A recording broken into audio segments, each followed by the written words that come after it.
저는 강순미입니다. 올해 70이죠. 남편을 마흔에 먼저 보냈어요. 갑작스러운 교통사고였습니다. 그날 이후 제 인생은 완전히 달라졌죠. 홀로 남겨진 저에게는 당시 15살이던 아들 민철이가 전부였습니다. 눈에 넣어도 아프지 않을 아들. 제가 가진 모든 걸 다 쏟아부어 키웠어요. 남편이 남긴 보험금과 퇴직금으로 생활했습니다. 저는 마트 계산대에서 일했고 주말엔 식당 서빙도 했죠. 민철이 대학 등록금을 마련하기 위해서였어요. 민철이는 착한 아이였습니다. 공부도 잘했고요. 서울에 있는 좋은 대학에 합격했을 때 저는 정말 기뻤어요. 남편이 살아있었다면 얼마나 좋아했을까 싶었죠. 대학 4년 내내 등록금과 생활비를 보냈습니다. 민철이가 고생하는 모습을 보고 싶지 않았거든요. 제가 고생하면 되는 거니까요. 그렇게 민철이는 졸업 후 괜찮은 회사에 취직했습니다. 저는 그제야 숨을 돌렸어요. 이제 좀 살만하겠다 싶었죠. 그런데 2년 후 민철이가 결혼하겠다고 했습니다. 재은이라는 여자였어요. 첫인상은 나쁘지 않았습니다. 밝고 상냥해 보였거든요. 민철이를 보는 눈빛도 따뜻했고요. 양가 상견례를 했을 때 저는 재은이 부모님을 처음 만났습니다. 안사도는 작은 가게를 운영하고 계셨어요. 형편이 그리 넉넉해 보이진 않았죠. 상견례 자리에서 결혼 준비 얘기가 나왔습니다. 신혼집 마련 문제였어요. 안사돈이 조심스럽게 말했습니다. 저희가 형편이 어려워서요. 많이 도와드리지 못할 것 같습니다. 저는 괜찮다고 했어요. 제가 있으니까요. 당시 저는 경기도 외곽에 있는 작은 아파트에 살고 있었습니다. 남편이 돌아가시기 전에 산 집이었죠. 시세가 꽤 올라서 6억 정도 됐어요. 저는 그 집을 팔기로 결심했습니다. 민철이 신혼집을 마련해주기 위해서요. 민철이는 처음엔 말렸어요. 어머니, 그럼 어머니는 어떡하시려고요? 괜찮아. 엄마는 작은 전세 얻어서 살면 돼. 저는 정말 괜찮았습니다. 아들이 행복하면 그걸로 충분했거든요. 집을 팔았어요. 그리고 민철이 부부 명의로 5억짜리 아파트를 샀습니다. 계약금과 중도금으로 3억을 지원했죠. 거기다 결혼 자금으로 2천만 원을 더 줬습니다. 혼수며 예단 준비하는데 또 1천만 원이 들어갔고요. 총 3억 3천만 원을 쓴 셈이었습니다. 저는 남은 돈으로 작은 전세집을 구했어요. 보증금 1억에 방 2개짜리였죠. 제가 살기엔 충분했습니다. 결혼식 날 민철이는 제 손을 꼭 잡고 말했어요. 어머니, 정말 감사합니다. 제가 꼭 효도할게요. 그 말을 들으니 눈물이 났습니다. 고생한 보람이 있다 싶었죠. 결혼 후 1년쯤 지나 손주가 태어났습니다. 귀여운 손녀였어요. 재은이가 육아휴직을 했지만 생활비가 빠듯하다고 했습니다.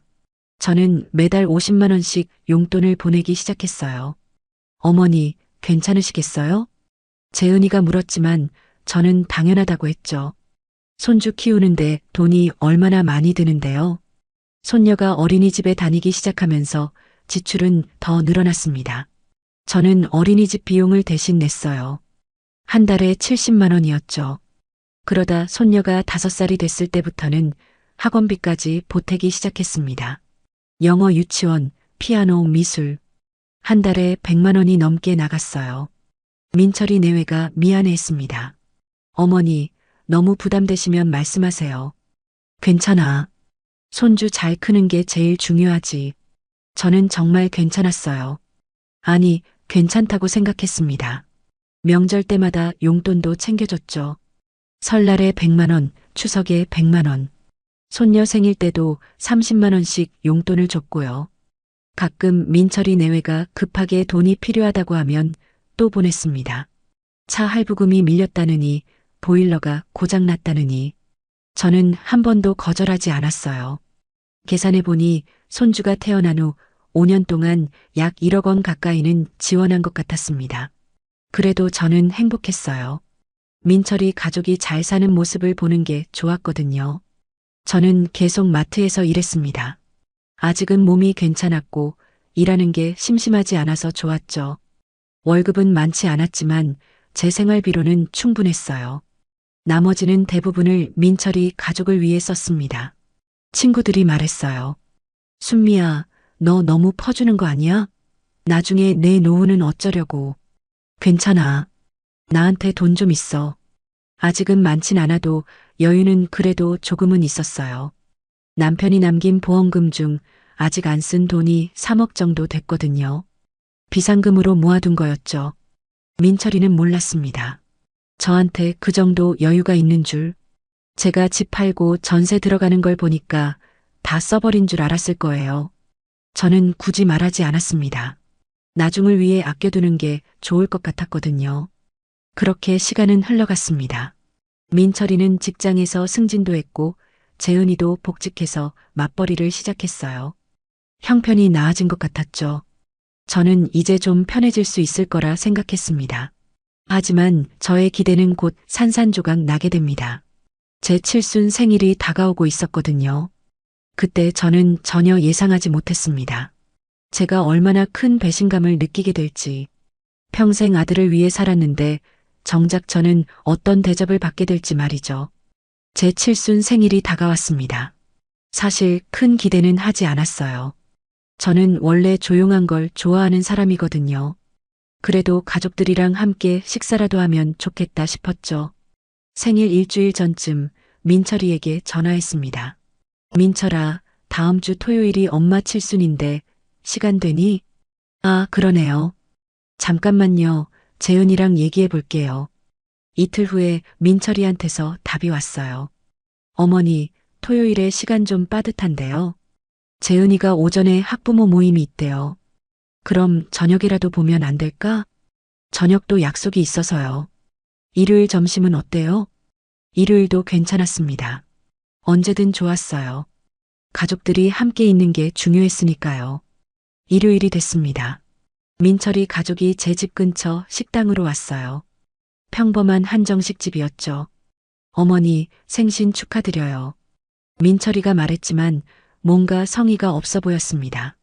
케이크도 없었고 선물도 없었어요. 식사를 시작했습니다. 저는 손녀 얼굴이라도 보려고 말을 걸었죠. 우리 예원이 학교는 재미있어? 네, 할머니. 손녀는 짧게 대답하고는 다시 스마트폰을 들여다봤어요. 민철이와 재은이도 계속 휴대폰만 보고 있었습니다. 민철아, 요즘 회사는 어때?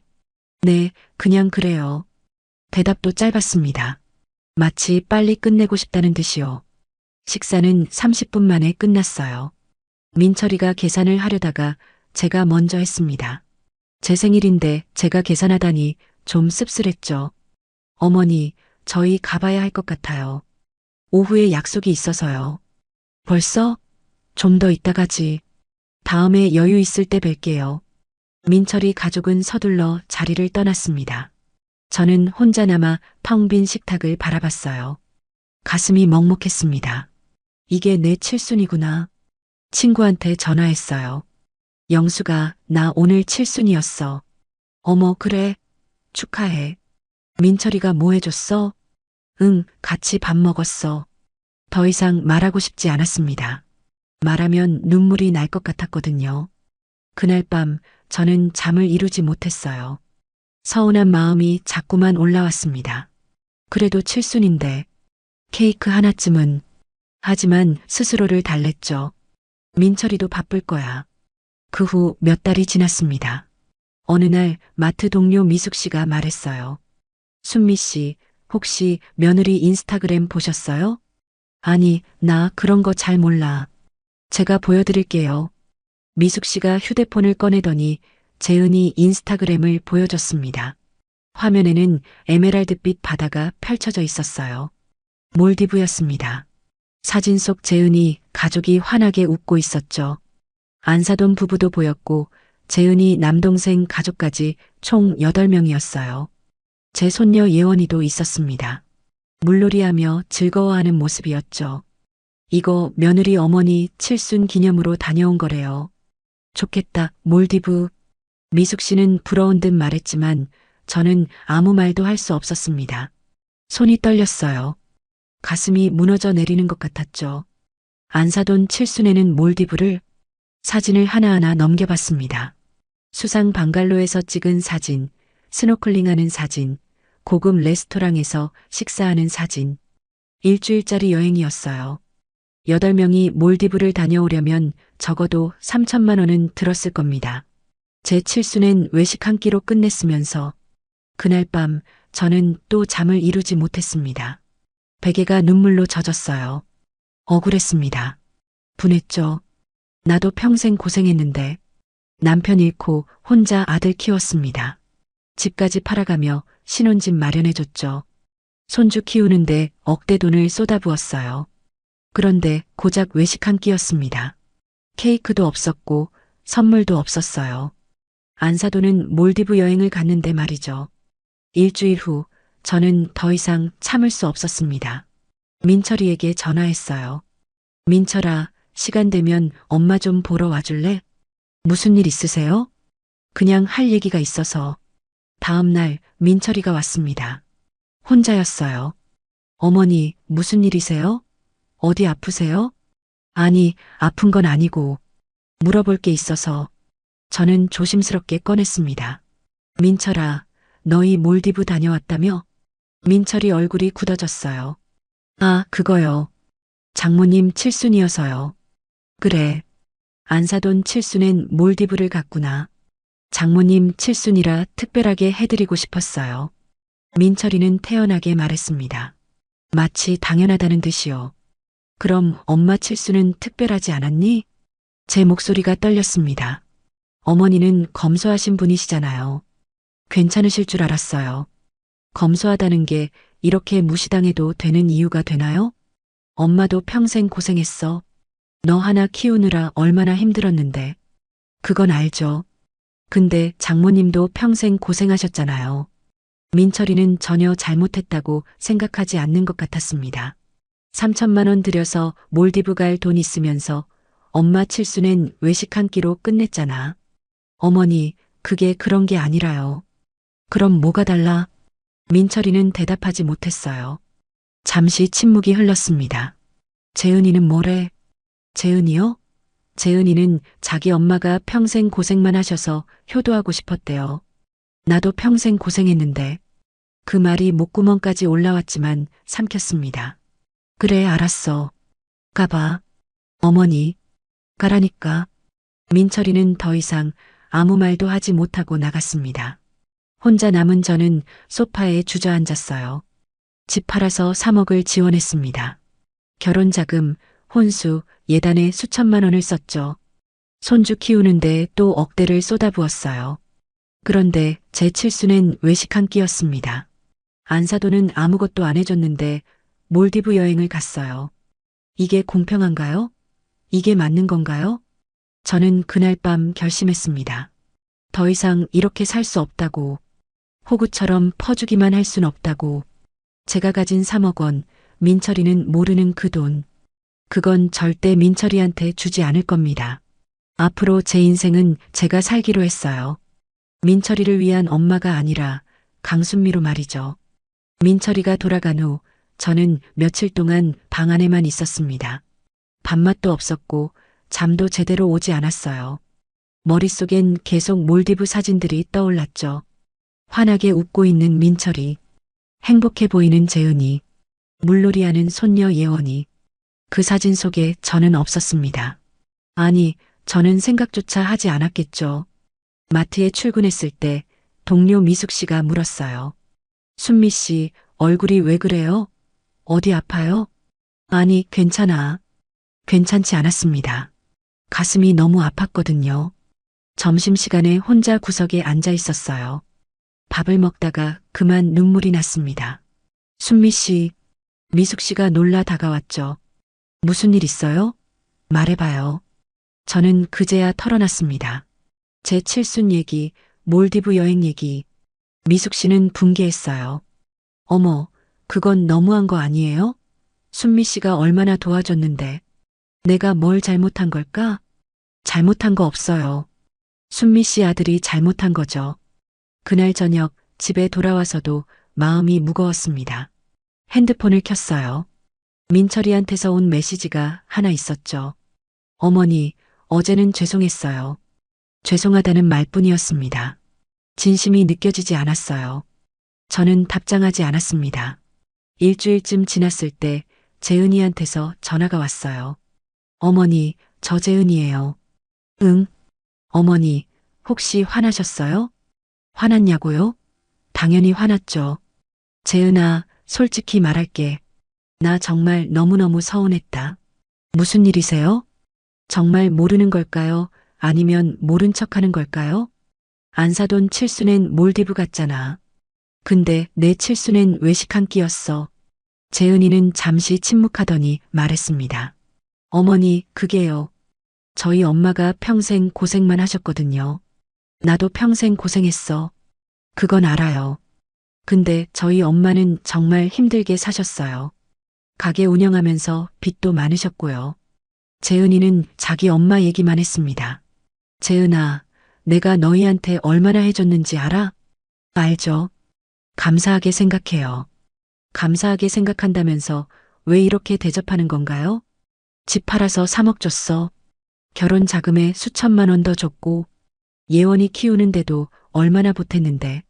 어머니, 그건 저희가 정말 감사하게 생각하고 있어요. 그럼 내 칠수는 왜 그렇게 대충 한 거니? 재은이는 또 침묵했어요. 어머니는 검소하신 분이시잖아요. 민철이 오빠가 그랬어요. 검소하다는 말. 그 말이 이렇게 무섭게 느껴질 줄 몰랐습니다. 검소하면 무시당해도 되나요? 검소하면 홀대받아도 괜찮나요? 재은아, 검소한 거랑 무시하는 건 달라. 어머니, 무시한 게 아니에요. 그럼 뭐야? 안사돈은 몰디브 보내면서 나한테는 외식 한 끼면 충분하다고 생각한 거잖아. 재은이 목소리가 조금 날카로워졌어요. 저희도 나름대로 준비했어요. 식사 대접하고 케이크도 없었어. 선물도 없었어. 30분 만에 끝났잖아. 어머니, 저희도 바빴어요. 바빴다고요. 안사돈 몰디브 갈 땐 일주일이나 시간 냈으면서요. 알았어. 더 이상 얘기 안 할게. 어머니, 저는 전화를 끊어버렸습니다. 손이 떨렸어요. 화가 났습니다. 억울했죠. 그날 밤 저는 재은이 인스타그램을 다시 봤어요. 몰디브 사진들이 가득했습니다. 해시태그도 달려 있었죠. 엄마 칠순 축하해요. 사랑하는 우리 가족 최고의 선물. 댓글들도 보였습니다. 와, 몰디브 부럽다. 효녀네 부모님 좋으시겠어요. 효녀라고요? 저는 쓴웃음이 났습니다. 진짜 효녀였다면 시어머니 칠순도 챙겼겠죠. 진짜 효자였다면 친엄마 칠순에도 정성을 쏟았을 거예요. 더 스크롤을 내렸습니다. 안사돈이 손녀 예원이를 안고 있는 사진이 있었어요. 캡션엔 이렇게 적혀 있었죠. 외할머니랑 예원이. 둘이 너무 닮았어요. 제 손주인데 저는 옆에 없었습니다. 제가 지원한 돈으로 산 집에 살면서, 제가 준 돈으로 자란 손주와 함께 여행 가면서 저는 완전히 배제됐어요. 그 순간 뭔가 확 깨닫는 느낌이 들었습니다. 나는 지갑일 뿐이구나. 돈이 필요할 때만 찾는 지갑. 그게 저였어요. 친구 영숙이한테 전화했습니다. 영숙아, 나 너무 힘들어. 무슨 일이야? 저는 모든 걸 털어놨어요. 칠순 얘기, 몰디브 얘기, 재은이와의 통화까지. 영숙이는 한숨을 쉬었습니다. 순미야, 내가 뭘 했어. 너무 퍼주지 말라고. 그래도 내 아들인데. 아들이라고 다 효자인 건 아니야. 너 이제라도 정신 차려. 어떻게 해야 할까? 당장 지원 끊어. 그리고 내 돈은 내가 써. 그래도가 어딨어? 너 이러다가 나중엔 요양원비도 없어. 영숙이 말이 가슴에 꽂혔습니다. 맞아요. 저도 늙어가고 있었어요. 언제까지 일할 수 있을까요? 아프면 어떡하죠? 민철이는 제 노후를 책임져 줄까요? 안사돈 챙기기 바쁠 텐데요. 영수가 사실 나한테 돈 좀 있어. 얼마나? 3억 정도. 뭐? 3억이나 있어? 그럼 왜 그렇게 쪼들리게 살아? 민철이 몰라. 비상금으로 모아둔 거야. 잘했어. 그거 절대 민철이한테 주지 마. 영숙이 목소리가 단호했습니다. 그 돈은 내 노후 자금이야. 민철이는 이미 충분히 받았어. 맞는 말이었어요. 집값으로 3억, 결혼 자금 수천만 원, 손주 양육비 억대. 민철이는 이미 제게서 엄청난 돈을 받았습니다. 그런데도 제 칠수는 외식 한 끼로 끝냈어요. 저는 그날 밤 결심을 굳혔습니다. 더 이상 퍼주지 않기로요. 제 인생은 제가 챙기기로요. 민철이와 재은이가 어떻게 생각하든 상관없었어요. 저도 이제 제 삶을 살 권리가 있었습니다. 다음 날 아침 저는 통장을 정리하기 시작했어요. 예금, 적금, 보험 모두 제 명의였습니다. 보험금 수혜자는 아직 민철이로 돼 있었죠. 저는 보험 설계사에게 전화했습니다. 수혜자 변경하고 싶은데요. 네, 누구로 변경하시겠어요? 조카랑 복지단체요. 민철이한테는 한 푼도 주지 않을 겁니다. 제가 죽고 나서도 몰디브 갈 돈 생겼다고 좋아할 민철이 모습이 눈에 선했거든요. 절대 그럴 순 없었어요. 보험 수혜자 변경을 마치고 나니 마음이 조금 가벼워졌습니다. 이제 다음 단계였어요. 모든 금전 지원을 중단하는 거죠. 그 주 금요일 예원이 학원비 보낼 날이었습니다. 평소라면 자동이체로 100만 원이 나갔을 거예요. 하지만 저는 자동이체를 해지했죠. 토요일 오후 재은이한테서 전화가 왔습니다. 어머니, 학원비가 안 들어왔다는데요. 응, 이제 못 보내줘. 네. 왜요? 재은이 목소리가 당황스러워 보였어요. 나도 이제 여유가 없어서. 어머니, 무슨 일 있으세요? 혹시 돈 필요하세요? 돈이 필요하냐고요? 웃기는 소리였습니다. 아니, 그냥 이제부터 너희가 알아서 해. 어머니, 갑자기 왜 이러세요? 갑자기가 아니야. 생각 많이 했어. 재은이는 잠시 말이 없었어요. 혹시 저희가 뭘 잘못했나요? 뭘 잘못했냐고요? 정말 모르는 걸까요? 재은아, 너희 장모님 몰디브 보낼 돈 있잖아. 그걸로 학원비 내. 어머니, 그건 별개 문제잖아요. 별개가 아니야. 너희한테는 다 연결된 거야. 어머니, 학원비는 예원이 교육인데요. 예원이 교육은 부모가 책임지는 거야. 할머니가 아니고. 제 목소리가 차갑게 나왔습니다. 알겠어요. 재은이가 퉁명스럽게 대답하고는 전화를 끊었어요. 그날 저녁 민철이한테서 전화가 왔습니다. 어머니, 재은이한테 들었어요. 그래. 왜 갑자기 학원비를 안 주시는 거예요? 갑자기가 아니야. 이제 앞으로는 못 줘. 무슨 일 있으세요? 돈이 필요하시면 말씀하세요. 민철이도 재은이랑 똑같은 말을 했어요. 돈 필요한 거 아니야. 그럼 왜요? 저는 잠시 숨을 골랐습니다. 민철아, 너희가 장모님 칠순엔 몰디브 보낼 돈 있으면서 내 칠순엔 외식 한 끼로 끝냈잖아. 어머니, 또 그 얘기세요? 그래, 또 그 얘기야. 너한텐 대수롭지 않은 일일지 모르지만 엄마한텐 큰일이야. 어머니, 저희가 잘못했어요. 그러니까 이해해 주세요. 이해? 뭘 이해해? 저희도 형편이 어려워요. 형편 어려우면 몰디브는 왜 갔어? 그건 장모님 칠순이라서요. 그럼 엄마 칠순은 뭐야? 아무것도 아니야? 민철이는 대답하지 못했습니다. 민철아, 잘 들어. 앞으로 나한테 돈 한 푼 기대하지 마. 어머니, 학원비도 없고 용돈도 없고 명절 용돈도 없어. 어머니, 그럼 예원이는요? 예원이는 부모가 키우는 거야. 할머니가 키우는 게 아니고. 제 목소리는 단호했습니다.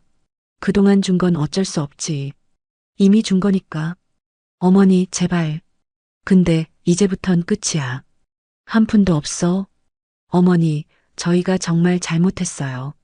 다시 한 번만 기회를 주세요. 기회는 이미 줬어. 너희가 날 어떻게 대하는지 봤으니까. 저는 전화를 끊었습니다. 손은 떨렸지만 마음은 확고했어요. 다음 날 민철이가 집으로 찾아왔습니다. 혼자였어요. 재은이는 안 왔죠.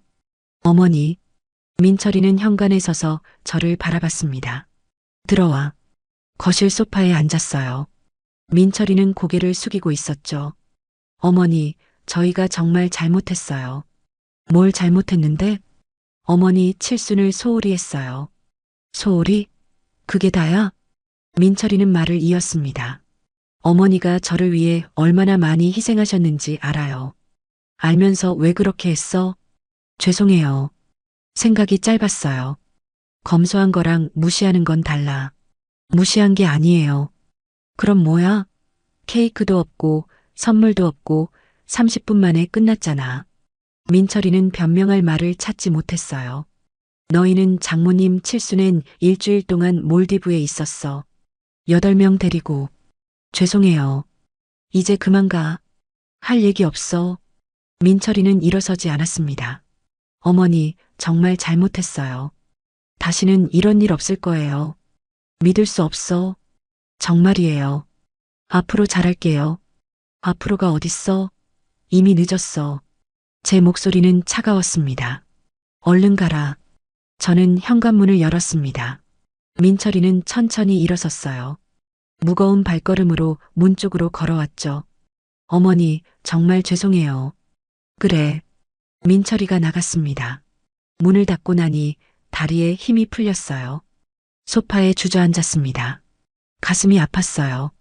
아들을 이렇게 대하는 게 쉽지 않았죠. 하지만 어쩔 수 없었습니다.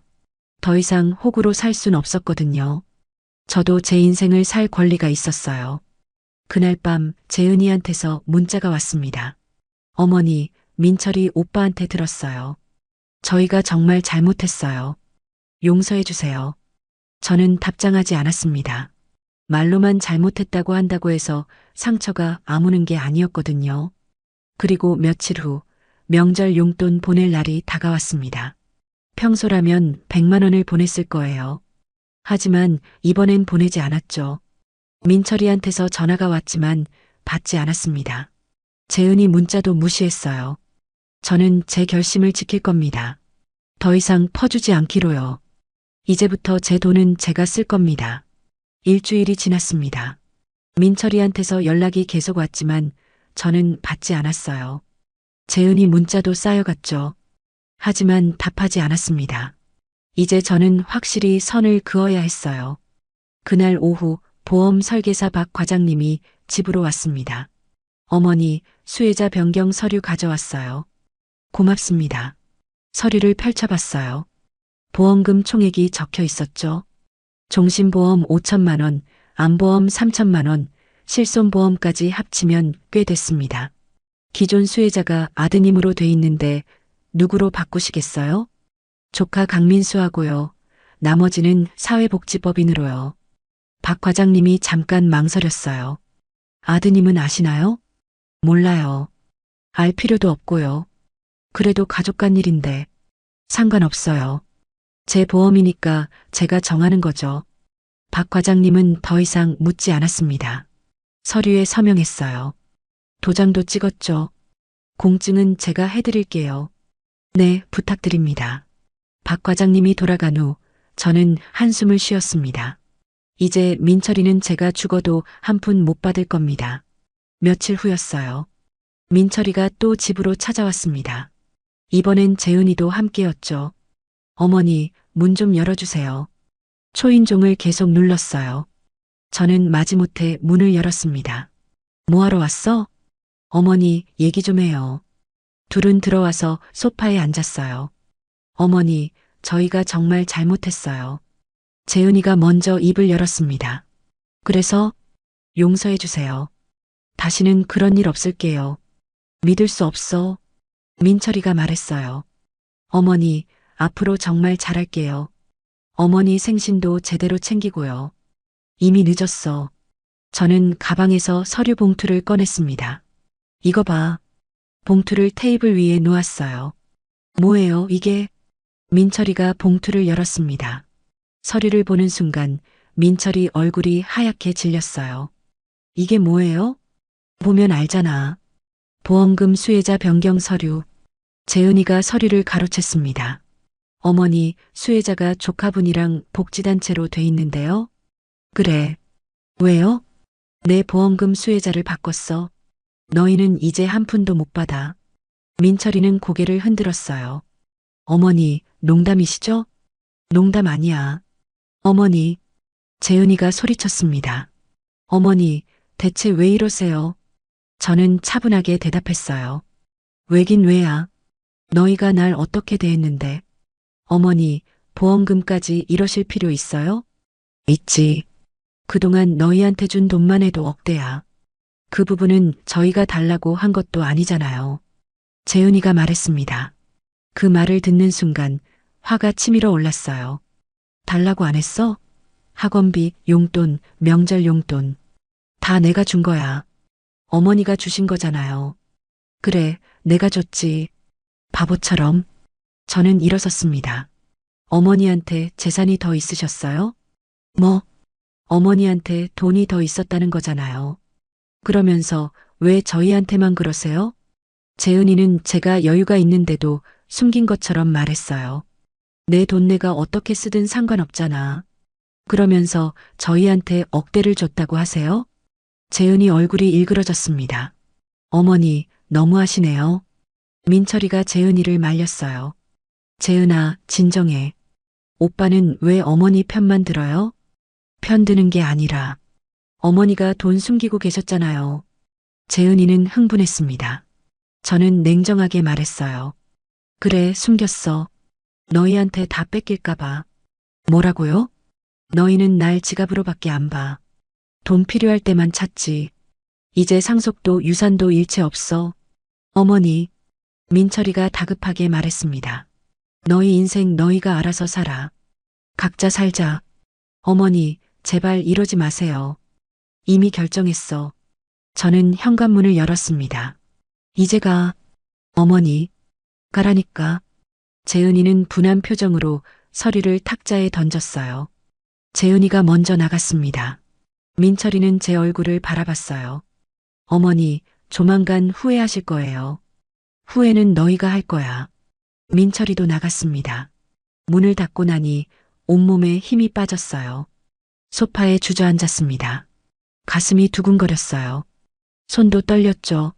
하지만 후회는 없었습니다. 제 결정은 옳았어요.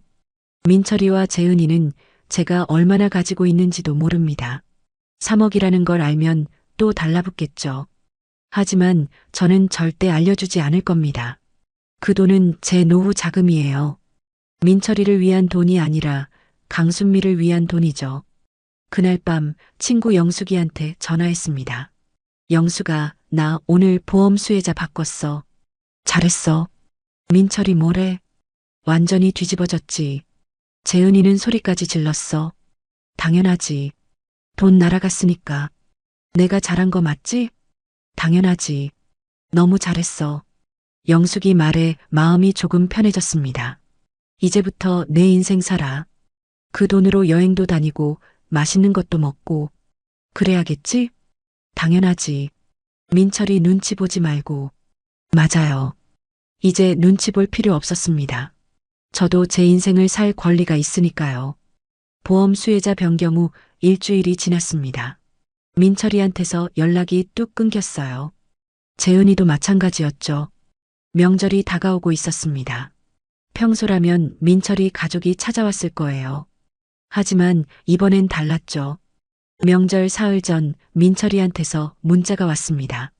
어머니, 명절에 뵈러 가도 될까요? 허락을 구하는 문자였어요. 예전엔 당연히 오던 사람들이었는데요. 저는 답장했습니다. 오지 마. 너희끼리 보내. 민철이한테서 바로 전화가 왔지만 받지 않았어요. 명절 당일 저는 혼자 조촐하게 차례를 지냈습니다. 남편 사진 앞에 음식을 차렸죠. 여보, 우리 아들이 이렇게 됐어요. 눈물이 났습니다. 혼자 명절을 보내는 게 이렇게 외로울 줄 몰랐어요. 그래도 참았습니다. 제가 선택한 길이었으니까요. 오후쯤 됐을 때 초인종이 울렸어요. 문을 열진 않고 인터폰으로 확인했습니다. 민철이었어요. 혼자였죠. 어머니, 저예요. 오지 말라고 했잖아. 어머니, 제발 문 좀 열어주세요. 민철이 목소리가 떨렸습니다. 저는 한숨을 쉬고 문을 열었어요.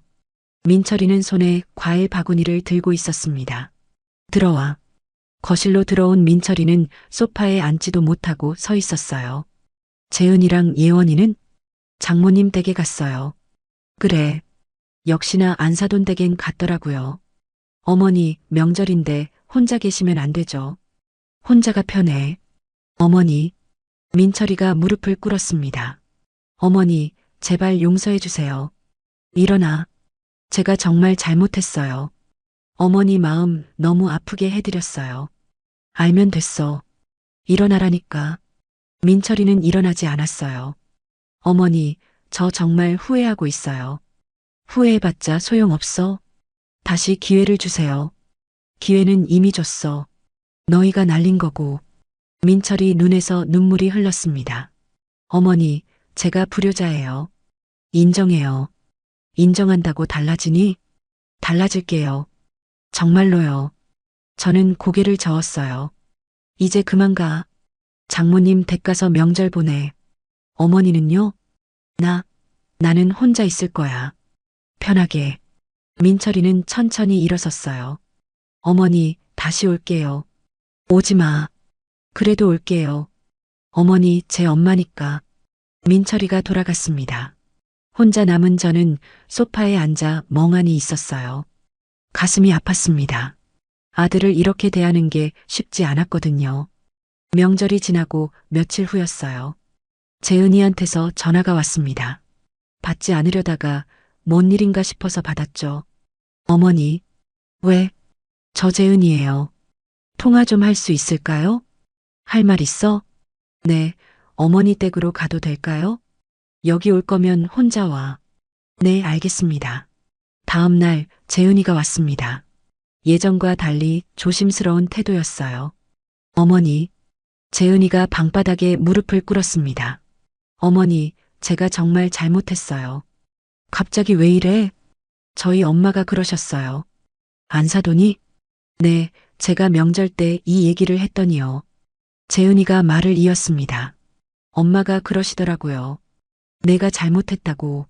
그래서 시어머니한테 그렇게 하면 안 된다고. 시어머니가 얼마나 도와주셨는데. 안사돈도 내막을 알고 계셨더라고요. 엄마가 저한테 화내셨어요.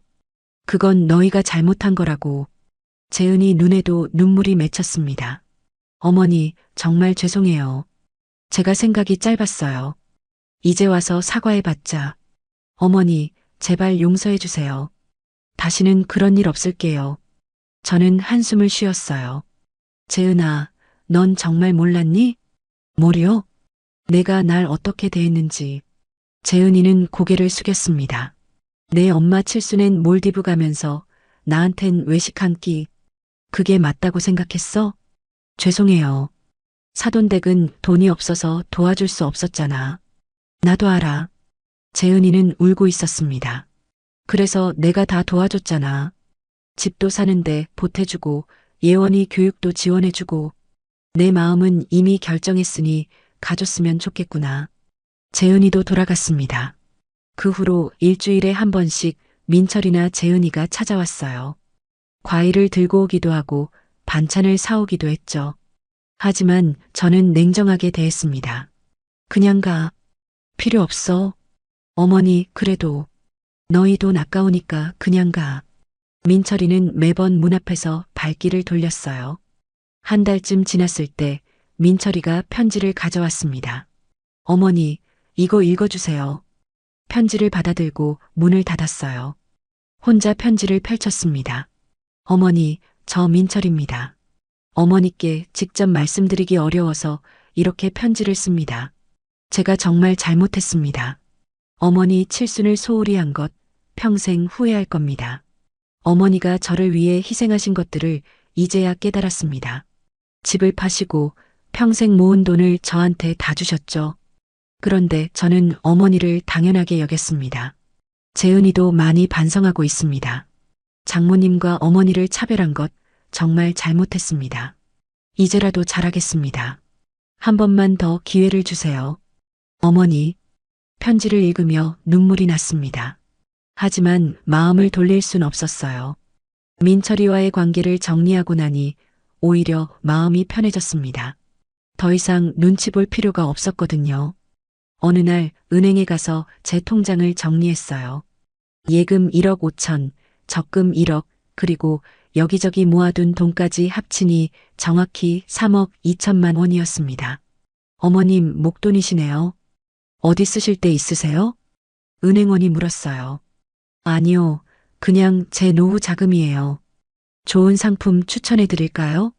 괜찮아요. 나중에 생각해 볼게요. 은행을 나오면서 생각했습니다. 이 돈으로 뭘 할까? 평생 아껴만 살았어요. 민철이 주고 예원이 주고 정작 저를 위해선 쓴 게 없었죠. 그날 저녁 친구 영숙이한테 전화했습니다. 영숙아, 나 여행 가볼까? 여행? 어디? 제주도. 가보고 싶었어. 좋지. 나도 같이 가자. 정말? 당연하지. 우리 둘이 가는 거야. 일주일 후 영숙이와 함께 제주도행 비행기를 탔습니다. 생애 첫 비행기였어요. 순미야, 떨려? 응, 엄청. 하지만 두렵지 않았습니다. 설레었죠. 제주도는 아름다웠어요. 바다를 보며 걸었습니다. 맛있는 음식도 먹었죠. 순미야, 얼굴 좋아졌다. 그래. 응, 민철이 생각 안 하니까 편해 보여. 맞는 말이었어요. 민철이 걱정, 예은이 눈치, 그런 거 하나도 없었습니다. 그냥 저였어요. 강순미. 3박 4일 여행을 마치고 돌아왔습니다. 여행 경비로 80만 원쯤 썼어요. 예전 같았으면 아까웠을 텐데 전혀 아깝지 않았죠. 집으로 돌아온 저는 문화센터 프로그램을 알아봤습니다. 수채화 교실이 있었어요. 월 5만 원. 등록하고 싶은데요. 네, 어르신. 다음 주 월요일부터 시작이에요. 수채화를 배우기 시작했습니다. 처음엔 서툴렀어요. 하지만 재미있었죠. 순미 씨, 솜씨 좋으신데요? 선생님이 칭찬했습니다. 정말요? 네, 색감이 좋으세요. 칭찬을 받으니 기분이 좋았어요. 문화센터에서 친구들도 사귀었습니다. 비슷한 나이의 김 선생님, 이 여사님, 순미 씨, 우리 점심 같이 먹어요. 좋아요. 함께 밥 먹고 차도 마시고 소소한 일상이 행복했습니다. 어느 날 이 여사님이 물었어요. 순미 씨는 자녀분이 어떻게 되세요? 아들 하나 있어요. 잘해줘요? 저는 잠시 망설였습니다. 글쎄요. 요즘 연락 안 해요. 왜요? 제가 연락하지 말라고 했거든요. 이 여사님이 놀랐어요. 어머, 무슨 일 있었어요? 저는 간단하게 얘기했습니다. 칠순 얘기, 몰디브 얘기. 그건 아들이 정말 잘못한 거네요. 그렇죠? 당연하죠. 순미 씨, 잘하신 거예요. 이 여사님 말에 위로가 됐습니다. 저도 비슷한 경험 있어요. 자식들이 당연하게 생각하더라고요. 맞아요. 엄마니까 당연하다는 듯이. 그래서 저도 이제 제 인생 살아요. 자식 눈치 안 보고. 이 여사님 말이 맞았어요. 우리도 우리 인생을 살 권리가 있었습니다. 그렇게 몇 달이 지났습니다. 저는 제주도 다음엔 경주도 다녀왔어요. 부산도 갔죠. 여행 다닐 때마다 사진을 찍었습니다. 순미 씨, SNS 하세요? 김 선생님이 물었어요. 아니요, 그런 거 잘 몰라요. 제가 가르쳐 드릴게요. 사진 올리고 하면 재미있어요. 김 선생님이 SNS 계정을 만들어줬습니다. 여행 사진을 올렸어요. 수채화 그림도 올렸죠. 친구들이 좋아요를 눌러줬습니다. 순미 씨, 인생 즐기시네요. 부럽습니다. 댓글을 보니 기분이 좋았어요. 어느 날 마트에서 우연히 재은이를 마주쳤습니다. 어머니, 재은이가 저를 불렀어요. 응, 요즘 어떻게 지내세요? 잘 지내. SNS 보니까 여행 많이 다니시던데요. 재은이도 제 SNS를 보고 있었더군요. 응, 이곳저곳 다녀. 좋으시겠어요. 재은이 표정이 복잡해 보였어요. 예원이는 잘 있니? 네, 잘 있어요. 그래. 더 이상 할 말이 없었습니다. 그럼 먼저 갈게. 어머니. 왜? 저희 정말 잘못했어요. 언제든 돌아와 주세요. 생각해 볼게. 사실 생각할 마음이 없었어요. 이미 새로운 삶을 시작했거든요. 집에 돌아와서 창문을 열었습니다. 햇살이 들어왔어요. 따뜻했죠. 거실벽에 걸린 제 수채화 그림을 바라봤습니다. 제주도 바다를 그린 거였어요. 나도 이렇게 살 수 있구나. 혼잣말을 했습니다. 평생 누군가를 위해 살았어요. 남편을 위해, 민철이를 위해. 이제는 저를 위해 사는 거죠. 핸드폰이 울렸습니다. 민철이었어요. 한 달 만에 연락이었죠. 받아야 할까 말아야 할까 고민했습니다. 결국 받았어요. 왜? 어머니, 저 민철이에요. 알아. 요즘 잘 지내세요? 응. 어머니, 제가. 민철이 목소리가 떨렸습니다. 어머니, 정말 보고 싶어요. 그래. 한 번만 뵐 수 있을까요? 저는 잠시 생각했습니다. 다음 달에 시간 되면 연락할게. 정말요?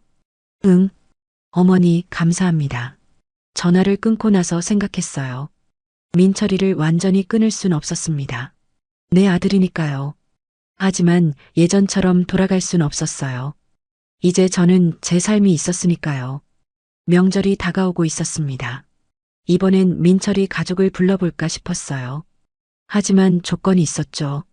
저녁 식사는 제가 정한 식당에서 최소 2시간은 함께 있을 것. 그 정도는 해야 만날 수 있다고 문자를 보냈습니다. 민철이한테서 바로 답장이 왔어요.